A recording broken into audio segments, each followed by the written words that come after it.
Florida Governor Ron DeSantis will once again try to establish himself as the top challenger to former President Donald Trump and change the narrative after a series of setbacks the past few months, which triggered weeks of negative stories spotlighting his campaign's overspending, staff layoffs, change of leadership and other setbacks. Time equals 500 ms. Greater than, I know from the military, when you're over the target, that's when you're taking flak. And if you look really in the last 6 to 9 months, I've been more attacked than anybody else. Biden, Harris, the media, the left, other Republican candidates, DeSantis said. And there's a reason for that, because people know that I'm the biggest threat, so we view it as positive feedback. We'll be ready to do what we need to do to deliver our message, but we absolutely expect that, and we'll be ready for it. Sign up now. Watch the first GOP presidential debate on FOXNEWS.com asked whether his first debate strategy included punching back at rivals on the stage. DeSantis told Fox News, "Yes, that means defending ourselves, but more importantly showing why we are the leader to get this country turned around." GOP Republican presidential debate. Live UP dates former South Carolina governor and UN Ambassador Nikki Haley announced in February that she would be running for president, seeking the Republican nomination for the 2024 election. Born in Bamberg, South Carolina, Haley has long been viewed by political pundits as a potential GOP presidential contender. Haley has crisscrossed the country the past 2 years through her political group Stand for America, helping fellow Republicans running in the 2022 elections.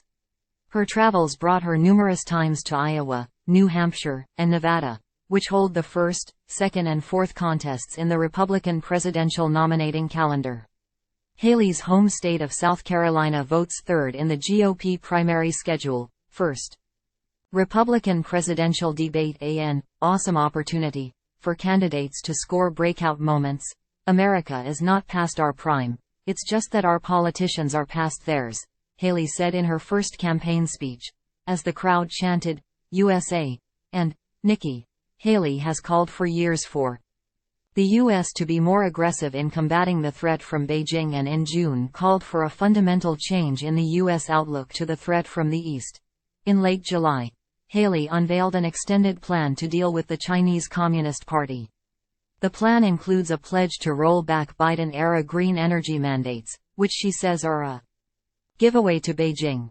While polls indicate Haley is an underdog compared to other candidates like former President Donald Trump and Florida Governor Ron DeSantis, Haley has a history of winning tough elections. In 2004, she defeated the state's longest-serving state House member in the GOP primary on her way to winning a state legislative seat. And 6 years later, she topped a congressman, the state's lieutenant governor, and the attorney general in the Republican gubernatorial primary, ahead of her general election victory. Wisconsin in the spotlight ahead of 2024 election. Haley is the daughter of immigrants from India who grew up to become South Carolina's first female governor and the nation's first female governor of Asian American heritage. Following her tenure as governor of the Palmetto State, Haley served in Trump's administration as the U.S. ambassador to the UN, leaving at the end of 2018 on good terms with the then president. Time equals 400 ms. Greater than Vivek Ramaswamy, a healthcare and tech sector entrepreneur, conservative commentator and author who has become a crusader in the culture wars, declared his candidacy in the Republican presidential primary in February.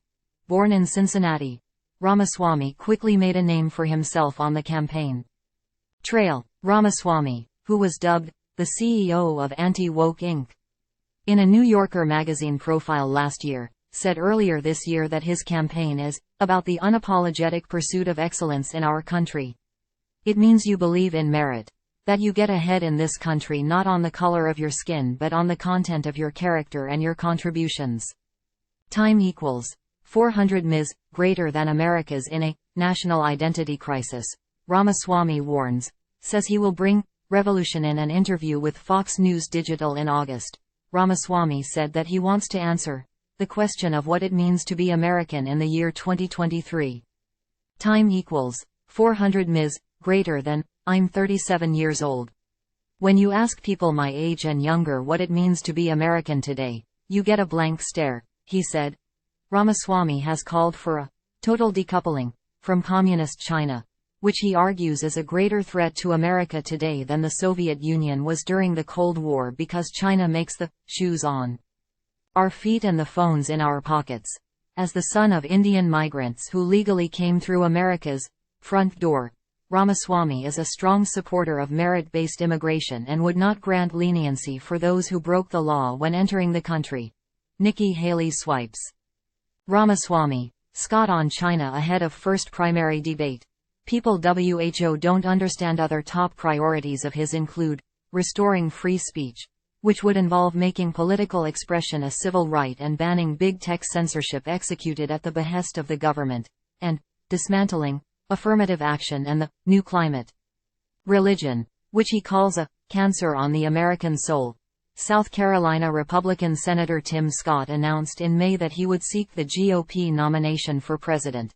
Known for his fundraising prowess, Scott, the only black Republican in the Senate, entered the White House race with his campaign coffers well stocked. Scott reported nearly $22 million cash on hand at the end of last year, funds left over from the senator's convincing 25-point re-election victory in November in reliably red South Carolina. A pair of Scott-aligned super PACs started 2023 with roughly $16 million in the bank, thanks to contributors from numerous Republican mega-donors including Oracle co-founder Larry Ellison. Tim Scott relishes debate, contrast opportunity, to present conservative, common-sense solutions. Here's a kid that grew up in North Charleston, South Carolina, mired in poverty, in a single-parent household. 2. Think about one day being the President of the United States just tells me that the evolution of the American soul continues to move toward that more perfect union, Scott told Fox News in May. Prior to his campaign announcement, Scott, who has served in the Senate since 2013 and was born in North Charleston, South Carolina, had been viewed by political pundits as a potential 2024 Republican presidential contender. While the senator had repeatedly demurred when asked about a White House bid, he hinted last November at a possible future run during his re-election victory celebration by telling the story of how he took his grandfather to the polls in 2012, and that his grandfather proudly voted for him as well as for Democrat Barack Obama, the nation's first black president. I wish he had lived long enough to see perhaps another man of color elected President of the United States, Scott said, before adding, but this time let it be a Republican. ND Governor Doug Burgum suffers injury ahead of GOP presidential debate. Will decide participation after doc visit. Former two-term New Jersey Governor Chris Christie officially launched his second White House bid in June, joining a crowded field of presidential hopefuls vying for the 2024 Republican nomination. Time equals 400 Ms. greater than declaring his candidacy during a town hall event at St. Anselm College in Manchester, New Hampshire, the state with the first GOP presidential primary. Christie said, I can't guarantee you success in what I'm about to do. But I guarantee you that at the end of it, you will have no doubt in your mind who I am and what I stand for and whether I deserve it. Time equals 400 Ms. greater than. In his speech, Christie railed against the division that he said has driven Americans into smaller groups, brought about by the likes of former presidents Barack Obama and Donald Trump. He also touted America's role throughout its history in fighting evil across the world. Christie focused a portion of his campaign announcement speech on taking jabs at former President Donald Trump, describing him as a leader who won't admit any of his shortcomings, and referring to him as Voldemort, the infamous villain in the Harry Potter novels. Born in Newark, New Jersey, Christie held the highest office in the state from 2010 to 2018, and was the Deep Blue state's last Republican governor. He first ran for president in the 2016 cycle. At the time, Christie placed all his chips in New Hampshire, but his campaign crashed and burned after a disappointing and distant sixth-place finish in New Hampshire, far behind Trump, who crushed the competition in the primary en route to winning the nomination and eventually the White House. Ramaswamy says he embraces the media heat ahead of first GOP debate. It makes me stronger as a candidate. Christie became the first among the other GOP 2016 contenders to endorse Trump, and for years he was a top outside advisor to the then-president and chaired Trump's high-profile commission on opioids. However, the two had a falling out after Trump's unsuccessful attempts to overturn his 2020 election loss to now-President Joe Biden. Over the past 2 years, Christie has become one of the most vocal Trump critics in the GOP. Former Vice President Mike Pence filed paperwork with the Federal Election Commission to launch his campaign for the 2024 Republican presidential nomination in early June. Pence was serving as the governor of Indiana when then-presidential candidate Donald Trump named him his running mate in 2016. For 4 years, Pence served as the loyal vice president to Trump. Time equals 400 ms. Greater than. However, everything changed on January 6, 2021, as demonstrators, including some chanting, "Hang Mike Pence," stormed the U.S. Capitol aiming to upend congressional certification of President Biden's Electoral College victory that was overseen by Pence. In the more than 2 years since the end of the Trump administration, the former president and vice president have drifted further apart. Pence has repeatedly rebuked his former boss, calling him out by name while discussing Trump's claim that Pence could have overturned the results of the 2020 presidential election. Pence has described the 2021 protest at the Capitol as tragic, insisting that it dishonored the millions of people who had supported our cause around the country. He has emphasized that he did the right thing and performed his duty under the Constitution.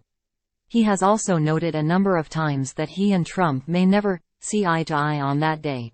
X suspends DeSantis PAC's account hours before debate. Trump loyalists will likely never forgive Pence, whom they view as a traitor for refusing to reject the 2020 election results. In announcing his campaign, Pence became the first running mate in 8 decades to run against his former boss, since Vice President John Nance Garner unsuccessfully challenged President Franklin Roosevelt in the 1940 election. Born in Columbus, Indiana, Pence has touted the Trump-Pence administration's policy successes in stump speeches but contrasts himself with the controversial former president in terms of tone and tenor. People around the country want us to see us restore a threshold of civility in our political debate, Pence emphasized. You can disagree without being disagreeable. People that know me know I take very strong stands. I'm conservative, but I'm not in a bad mood about it. He has stressed that, should we enter the fray in this campaign in the days ahead, we're going to bring those principles, but we're going to bring a commitment to civility that I think the American long to see. At first Republican debate, watch for these 6 key things. They could make Biden a one-term president. Pundits had long viewed Pence as a likely 2024 contender, as he spent the past 2 years crisscrossing the country to campaign and help raise money for Republicans running in the 2022 elections. Those travels took Pence multiple times to Iowa, New Hampshire, South Carolina and Nevada, the first 4 states to vote in the Republican presidential nominating calendar, as he strengthened relationships in the early voting presidential primary and caucus states that usually precede the launch of a White House campaign. Before becoming the 33rd governor of North Dakota, Doug Burgum established himself as a successful businessman in the software industry. Burgum, 67, steered his one-time small business, Great Plains Software, into a $1 billion software company. His business, and its North Dakota-based workers, were eventually acquired by Microsoft, and Burgum stayed on board as a senior vice president. In 2016, the then first-time candidate and long shot convincingly topped a favored GOP establishment contender to secure the Republican nomination in North Dakota before going on to a landslide victory in the gubernatorial general election in the solidly red state. Burgum was overwhelmingly re-elected in 2020 to a second term as governor. Democrats blanket Milwaukee with pro-Biden messages ahead of GOP primary debate. Governor Burgum is looking forward to sharing his focus on the economy, energy and national security at the August debate, Burgum campaign spokesman Lance Traver said last month. In less than 7 weeks, Governor Burgum has exceeded all the requirements for the debate. As a governor and business leader, Doug knows how to fix the economy, unleash American energy and win the Cold War with China. Time equals 400 ms. Greater than. Fox News. Paul Steinhauser, Adam Shaw, Andrew Miller, Brandon Gillespie and Kyle Morris contributed reporting.